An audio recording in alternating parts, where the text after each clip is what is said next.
bir jolu. Assalamu alaikum. Урматтуу жердештер, бүгүнкү жыйындын катышуучулары, баягы ойдон болуп калды. Келсин деген маселе коюпсуңар. Абдан кызык абал, анан балдар азыр келатып айтышып атат. Сүйлөгөн сөздөрүңүздү угабыз, угуп атасыңарбы сүйлөгөн сөздөрүңүздү, керек болсо жаттап алдык дейт. Жаттап алсаңар эмнеге чакырасыңар? Анан ошондой биринчиден мен да сиздер менен жолугушуп турганымда абдан кубанычтамын. Өзү негизи бираз силер эле мага тултуйуп таарына бербей, мен да силерге таарынайын деген оюм бар эле. Таарыныкка толук укугум бар, акым бар. Аны өзүңүздөр билесиздер, эмне үчүн таарынат экенин. Эмне үчүн бираз нааразычылык бар биз тараптан, аны да билесиздер өзүңөр. Баардык ишти жасап коюп анан ушпай отура берген ушундай бир жайыбыз бар. Дагы бир жолу ушул чакырганыңарга рахмат. Ансыз да эртең бизде расмий жолугушуу бар дегенде мен ойлодум, ошол жерден жолуксак керек десем, биздин балдар телефон чалып айтты. Бизди ал жерге чакырган жок. Баягы ойдон чакырылган кишилер гана барат. Бизге эч ким кабар берген жок дегенден, улам азыр эми сиздер менен мен өзүм жолугушайын деп келип отурабыз. Азыр эле биз мамлекеттик думадан чыктык. Аны көрүп атсаңар керек. Кандай маселелер болуп атат, эмне маселе болуп атат. Таарынычымды биринчи жакшы мындай кабарларды айткандан кийин айтайын. Ошондой кылалы. Эми башта биз көптөгөн жылдар бою көптөгөн жылдар бою ошол бир эле маселени коюп келатканбыз. Биздин азыркы түзүлгөн абалыбыз, кырдаалыбыз, биздин укугубуз, биз кандай шартта калдык деген маселелерди коюп келгенбиз. Бирок ошол жараткандын берген жардамы менен канчалык маселе чечилген сайын, анын артынан башка маселе чыга берет экен. Бул түгөнбөгөн бир чоң маселе экен да.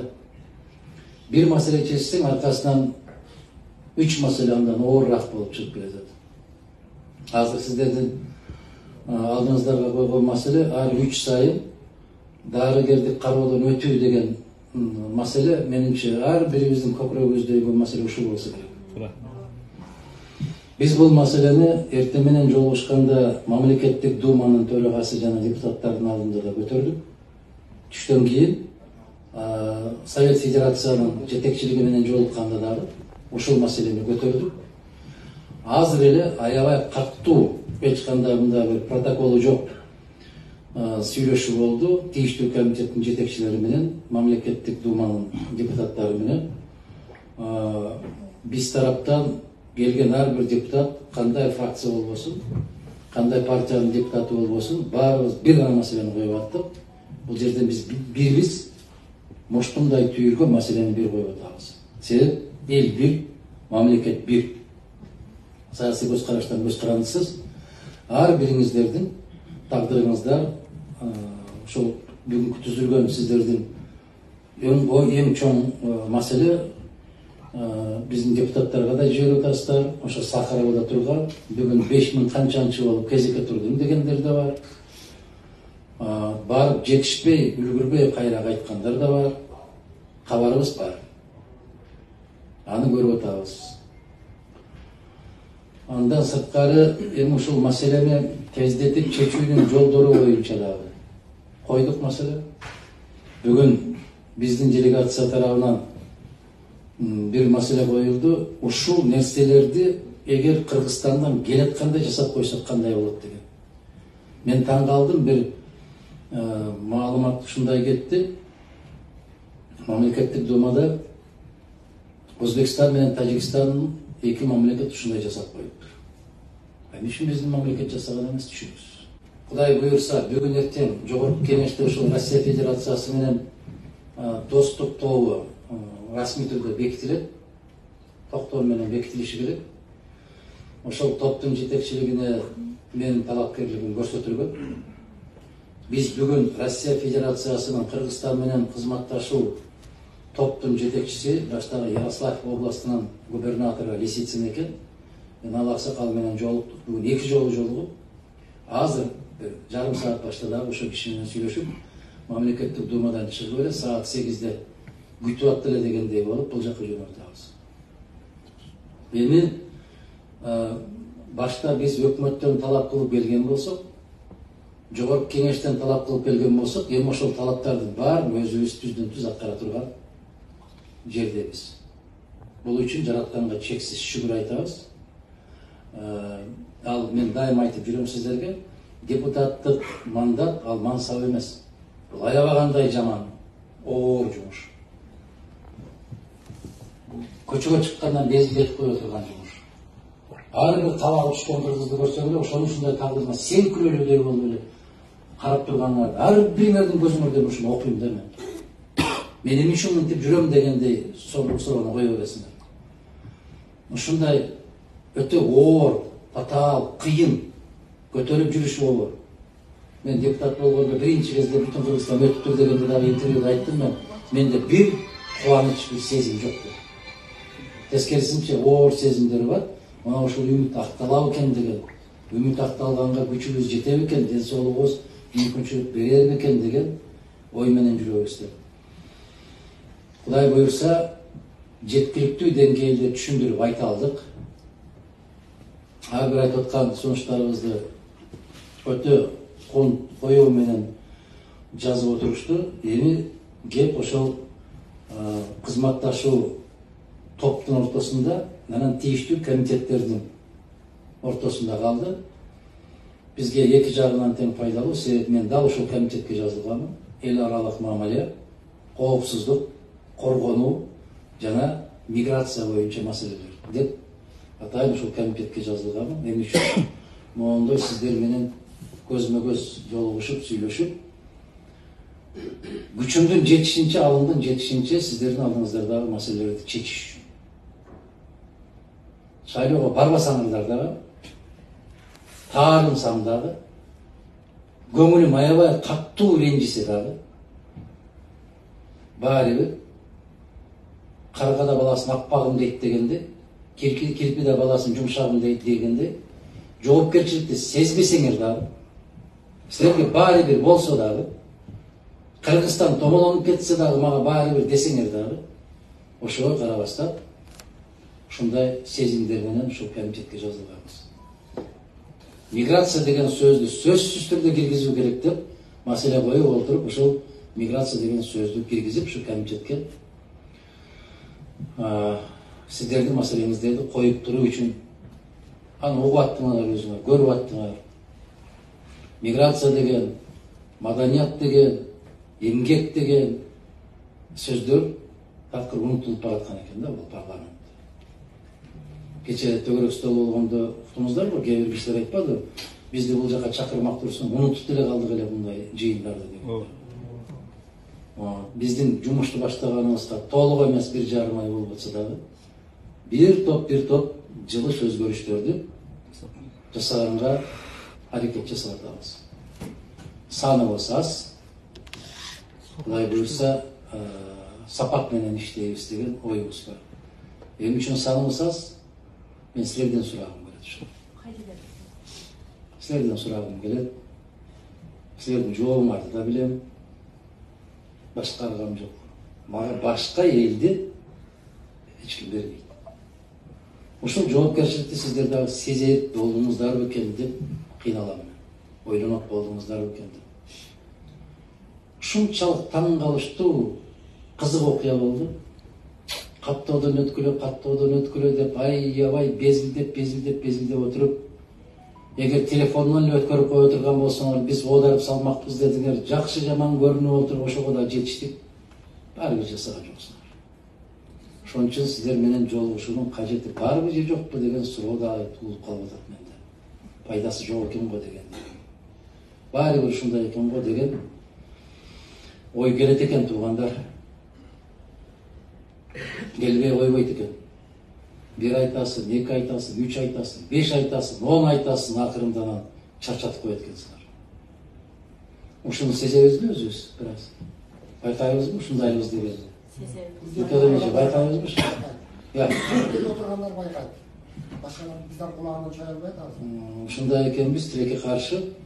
Мен айттым эле ошол убактылуу сыртта жүрүп сиздер менен чогуу нан таап жеп, сиздер көргөн күндү көрүп жүргөндөрдүн экөөнү көрсөттүңүздөр. Экөө эмес, Москва шаарында эле иштеп аткан кыргыздар келип болсо бешөөнү алып барып кое турган мүмкүнчүлүгүңөр бар эле. Аны жасаган жоксуңар. Ушундан кийин кишинин сүйлөгүсү деле келбей калат экен. Айткысы деле келбей калат экен. Мына караңыздарчы. Өзүңөр көрсөттүңөр. Ошо эки жигит, бир жигитти, бир кызды алып барып бериңиз дедиңиздер. Аксакал эжекелер айтты. Алып барып тарбиялагыз деди. Макул деп койду, карады. Бирок жыйынтыгы биз күткөндөй болгон жок. Анан кайра эле таштатсаңар мага тие берет экен баары бир. Баягы сезим жөн койбойт экен. Келишке туура келет экен, жолугушка туура келет экен. Мен жана айттым, кирпиде баласын жумшагым дейт экен деп. Сиздердин ушул жакта жүрүп атканда ар бир кыйынчылыгыңыздар биздин жүрөк аркылуу өтөт. Мүмкүн ушинтип отуруп жаман үйрөтүп алдым. Баары бир жасайт да аяка бармак эле дейсиң. Ушундайбы? Ушундай сезимдер дагы бар да. Аранчанын шереми жок дегенде. Мына ушул маселени коюп атабыз. Экинчиден, ушул Россиянын миграция саясатын жүргүзө турган борборду Бишкекке ачуу сунушун киргиздик биз. Ошол жерден бул жака келем деп, эми кетпе деген менен кете берет экенсиңер. Бул оор маселе. Эгер мен чын инсан катары менден сураса, сиздердин бир кадам чыгарбай коймокмун. Ал жерде ачкадан эч ким калган жок. Ачкадан каза болду деген угуп аткан жоксуңар. Качып эле туруп алдык көпчүлүгүбүз, качып эле турабыз ушу. Мен чыгарбай коймокмун чындыгында. Себеп, мен өткөндө бир мисал келтирип айттым эле, могу бөтөлкөдөгү суу бошосо, мунун ордуна башка нерсе куюлат деп. Бул мыйзам ушундай. Натыйжада Кыргызстанда чек арада эмне болуп атканын көрүп атасыңар. Кайран ушу сөз мен ушуну дагы айткым келбеди эле, бирок айтышка мажбур болуп атат. Эми мүмкүн бир жакшылык нерсе менен деп отуруп, бир зыян келтирип коюшубуз да мүмкүн. Мына ушундай миграция боюнча саясат жүргүзө турган бир борборду ачып берсеңер Кыргызстанда кандай болот деген сунушту киргиздикпиз. Бардык маселени ошол жерден жасаса. Документтерин да ошол жерден жасаса. Анан орусча канчалык деңгээлде билиш керек экенин да ошол жерден окутса. Билбейм. Бул жакшылыкка алып келбейт, бирок билбейм. Үчүнчү маселени коюп атабыз. Мына кара тизмеге түшкөндөрдүн бүт баарын кара тизмеден чыгаруу керек. Бул дагы оор маселе. Өтө оор маселе. Биздин алдыбызга таштап коюп атат, эмне болгондугу үчүн кара тизмеге түшөт дегенде. Анан карап отуруп өзүң деле уялып кетесиң, сурангандан деген аз. Ошондуктан туугандар туура чечим чыгаралы дагы биринчи кезекте маселе өзүбүздө экен. Маселенин баары өзүбүздө экен. Өзүбүз оңолмоюнча бизге эч ким жакшы мамиле жасабайт экен. Биз жакшы көрүп башкалардан сылай берет экенбиз. Арт жагын карасак, какаку экен да. Муну да мойнубузга алып коюшубуз керек экен. Эми жанагы пресса бар жерде бул боюнча сөз болбойт дагы, анан алар чыгып кеткенден кийин, анан өзүбүзчө калгандан кийин, ошол мамлекеттик думанын депутаттары деле көрсөтүп атат, бизге айтып атат. Эмне маселелер бар экендигин. Бир сөз менен айтканда, буюрса, баары бир биз жеңилдетүү жагын карай беребиз. Айта беребиз, дей беребиз. Бирок сиздерден дагы ушундай бир жоопкерчиликтүү мамилени күтөбүз туугандар. биз дагы жоопкерчиликтүү бололу деген аракетти жасашыбыз керек экен. Мына Россия Федерациясы менен макулдашып, биздин Кыргызстандын аймагында 9 мектепти ачуу жөнүндө сөз болуп атат. 9 мектеп Россия Федерациясынын каражаты менен курулуп, ошол орус тилинде жүргүзүлүүчү, сабактар жүргүзүлүүчү мектептерди ачуу боюнча. Бир жагынан карап отурсаң жакшыдай, экинчи жагынан карап отурсаң биз өзүбүз өз эркибиз менен мени даярдагыла, мен силерге барып жалданып иштегенге даярмын деген гана жумушчуларды тарбиялап калабызбы деп ой кеткенде ичимден кан өтөт. Биз билбей атабыз түпкү жагын. Биз айтып атабыз, мугалимдерди биз жака жиберип окутканга деп. Мына азыр мамлекеттик думада да ушул маселе көтөрүлдү. Совет Федерацияда дагы анын төрайымы Валентина Ивановна ошол маселени айтты. Биз демилге ошол кишиники экен, Матвиенконук экен. Ошол Кыргызстанга жалгыз эле орус тилин мугалимин эмес, башка сабактарды дагы орусча өтө турган мугалимдерди жиберсек, эгерде сиздер тарап даяр болсо, тек гана жолун гана төлөп, анан барганда жашай турган жерин камсыз кылып берсеңер, айлыгын бул жерден төлөп турабыз. Анан барып сиздердин балдарыңыздарды окутса деген сунушун айтты. Бир жагы керек, экинчи жагына жанагы мен айткан.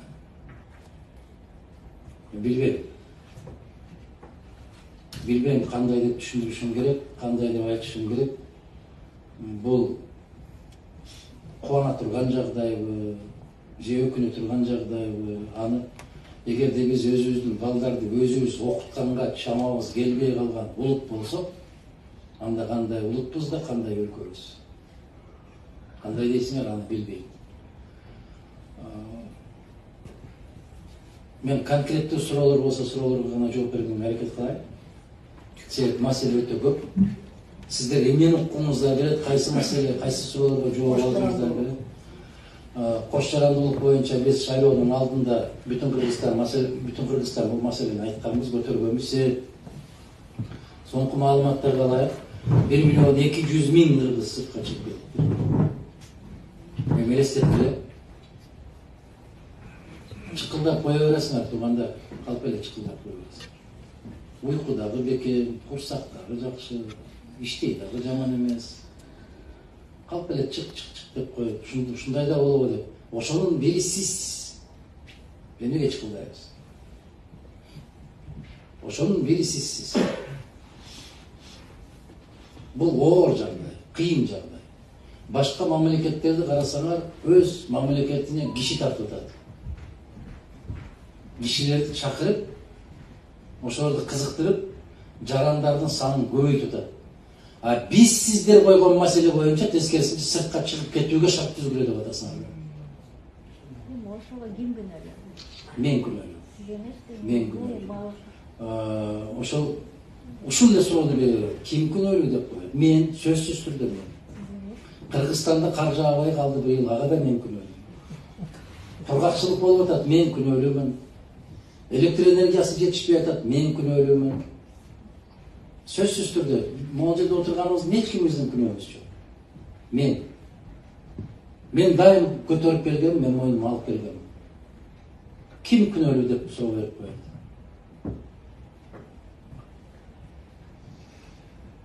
Кандай деп жооп береримди да билбейм мен. Чындыгын айтайын, кандай деп жооп береримди билбейм. Биз эмнеге сыртка чыгып кетүүгө кишилерди даярдап калдык? Ата энеси ушундай тарбиялап калды да, 10-класста аман эсен эле бүткөн болсоң кетесиң. Ушундай бир идеология азыр. Оорбу? Оор, мүмкүн ушул мен айтып аткан сөздөрүн бир канча жылдардан кийин ар бир кыргыздын көзүнөн жаш куйулуп отуруп угаар ушул сөздөрдү. Кийин. Азыр түшүнбөй атат. Мен бир мисал келтирип айттым өткөндө, Ош шаарына барасыздарбы, Бишкек шаарына барасыздарбы, курулуштардын бүтүндөй карап көрсөңөр 95% башка жактан келген жигиттер иштеп атат. 95%. Анан мага келсе ким күнөөлүү деп суроо берип. Эмне биздин жигиттер ошону кура албайбы? Ошол иштеп таап аткан акчаны биздин жигиттер таба албайбы? Эмне болду? Караңыздар, 95% башка жакта. Ошол заманбап курулуп аткан үйлөрдүн баарын жасалгалап кештелеп аткандардын 100% башка жакта. А биздин балдар кайда жүрөт? Биздин кыздар кайда жүрөт? Биякта жүрөт. Эмнеге ушул жагат кыргызга? Ал жакта.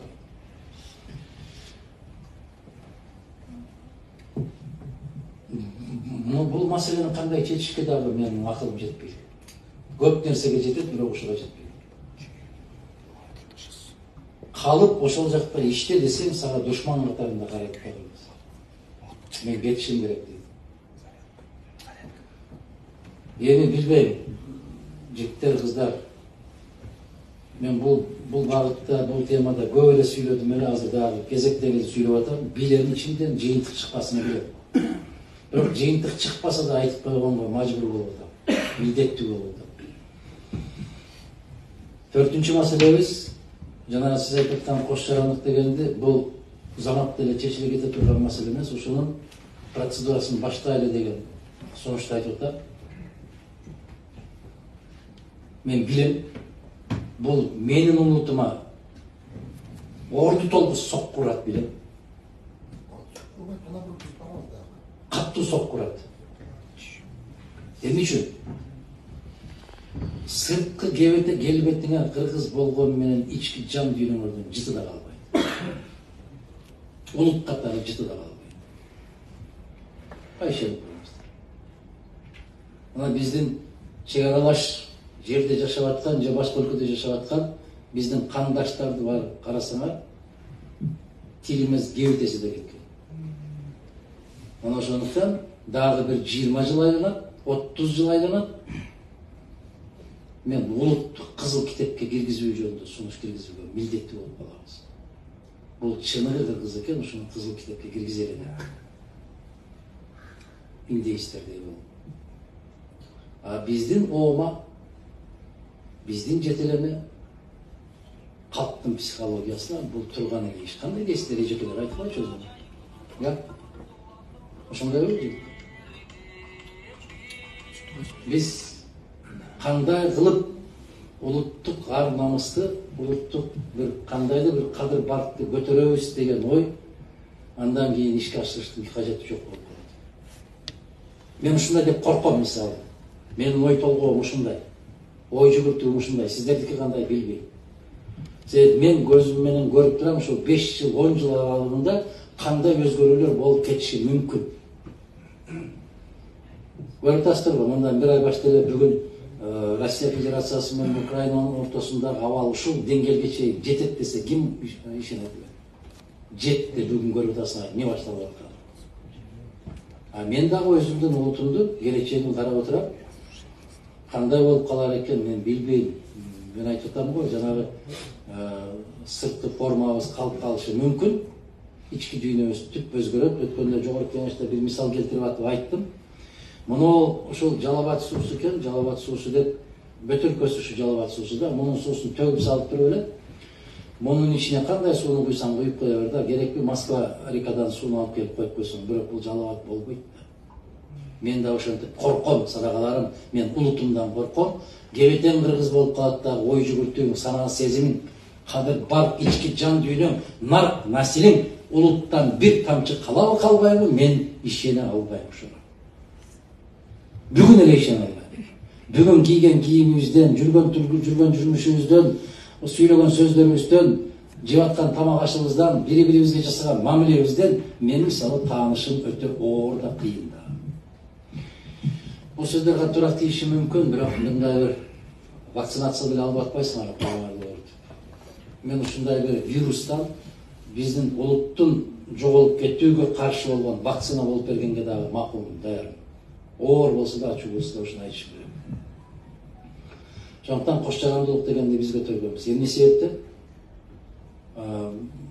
Баягы биздин ушул жакта жүрүп иштеп аткан азаматтарыбыз менчик ээсине ээ боло албайт да. Келе калып эле жана паспорт ала калгандар көп го. А эми барып өз тууган жериңде менчикке ээ боло албайсың азыр. Ошол укугуң жок. Ал жагынан да мындай кылып безилтесиздер. Бир жагынан башкача кылып безилтесиздер. Мен орто жолдон эгерде кимдир бирөө ошонун чыгуу жолун мага таап берсе, мен ошол кишиге демирге көтөрөт элем. Ошол Кыргызстанда эң баалуу сыйлык берүүчү. Таап бербейчи мага, таап аласыңарбы? Ортосун таап аласыздарбы ушуну? Улуттуулук катарында сактап калса болуп, бирок ошол эле учурда сиздердин жүрөгүңүздөрдөгү каалоону аткаруу. Ушундай мүмкүнчүлүк барбы? Барбы ушунун жолу? Жок. Кандай бар? Айткыла, сунуштар бар. Кош жарандуулукту мен бир тарабын айтканмын да, биз Россиянын жарандары Кыргызстандын барып алышты оңойлотуш жагын айтып атам. Наоборот, алар бул жака келип алышты эмес. Анын кандай аймасы бар? Азыр сен келип эле арыз жазсаңар жарандыкты алып атпайсыңарбы? Көптөгөн жылдарда анан мындай көп ортодо бир маселелер чыгып, мурдагыдай болбой калды. Биз барып Кыргызстандын жаранын алган оңойлук болуш керек бизге. Биз ошону өткөндө мыйзам карап атканда мен сунуштадым, жанагы этникалык дегенди киргизип коюптур. Биз этникалык дегенди киргизбешибиз керек. Ал маселе болбош керек. Ал маселе болбош керек. Себеп аны ар ким ар кандайча түшүнөт экен. Ар кандайча түшүнөт экен. Жок. Этникалык деген сөздү мына Тажикстандан, Өзбекстандан, башка жактардан көчүп келгендер өздөрүнө менчиктеп алып турдагы. Андай дебесең таарынат экен. Мына биздин түшүнүк кайсы деңгээлге чейин жеткен. Бизде этникалык деген болбойт. Этникалык деп мына сиздерди Москвада айтса болот. Сиздерди Казакстанда айтса болот. Сиздерди бөтөн өлкөдө айтса болот. Анан сиздер кыргыздар өзүңөр Кыргызстандан этникалык кыргыз болосуңар. Андай болуш мүмкүн эмес десек, түшүнбөгөндөр айтат экен, Модумаров этникалыктарга каршы экен. Жок, садакалар. Тескерисинче айтып атат. Билбейм, мен эгер конкреттүү суроо берсеңиздер, мен ошо суроолорго жооп берейин. Бир нерсени эсиңерге салып коюңар.